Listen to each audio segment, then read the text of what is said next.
Hello, I'm Scott Roloff, President of IntegerHealth Technologies.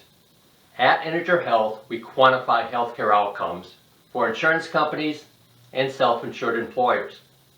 By putting a dollar and cent value on each healthcare outcome, we drive down the cost for health plans and workers' comp programs while improving the quality of care. We have two ways of doing so. The first combines the medical and pharmacy claims with the medically related absence costs.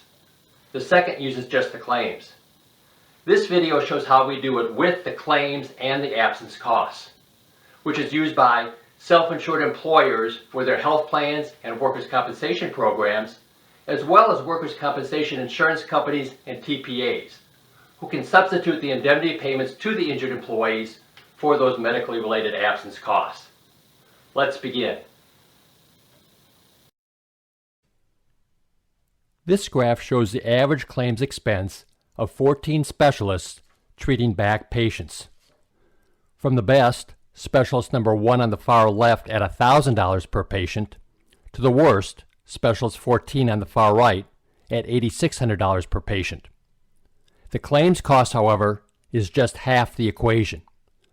You have to add in the average absence costs related to those claims.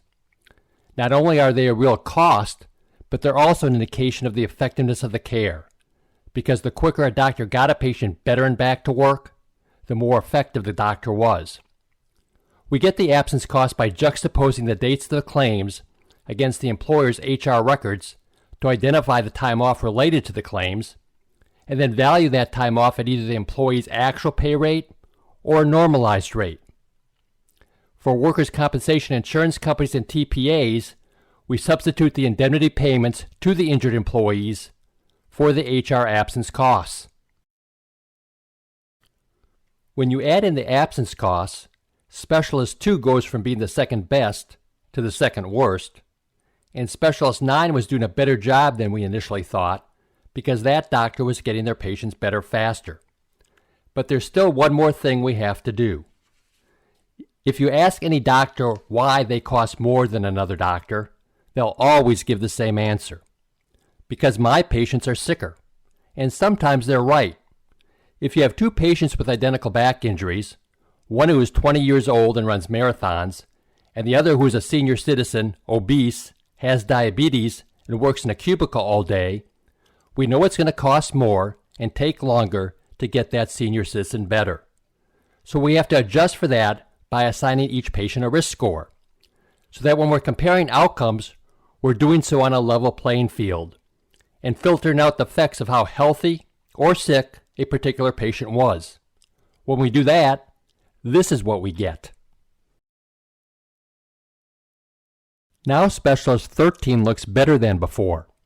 That doctor was taking care of sicker patients who we would expect to cost more and take longer to get better. If we re-rank Specialist 13 based upon the risk-adjusted costs, they would no longer be 13 out of 14, but 10 out of 14. So let's re-rank everyone. Ranked based upon their risk-adjusted total costs, this is what we get. Specialist 1 is still the best, and Specialist 14 is still the worst, but other than Specialist 12, the order has completely changed. The green arrows show those doctors that moved up, and the red arrows, those that moved down.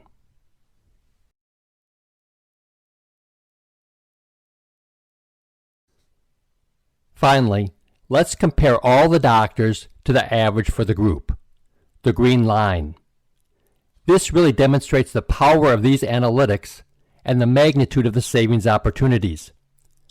If we took all the patients going to worse than average doctors, those whose columns are above the green line, and moved them to that average, not to one of the better doctors on the far left, but just to the green line, we could decrease our costs on those patients by 36%.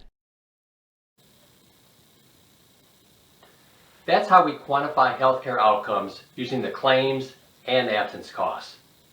There's another video showing how we do it with just the claims. If you're interested in either solution, I'd love to talk with you. My contact information follows.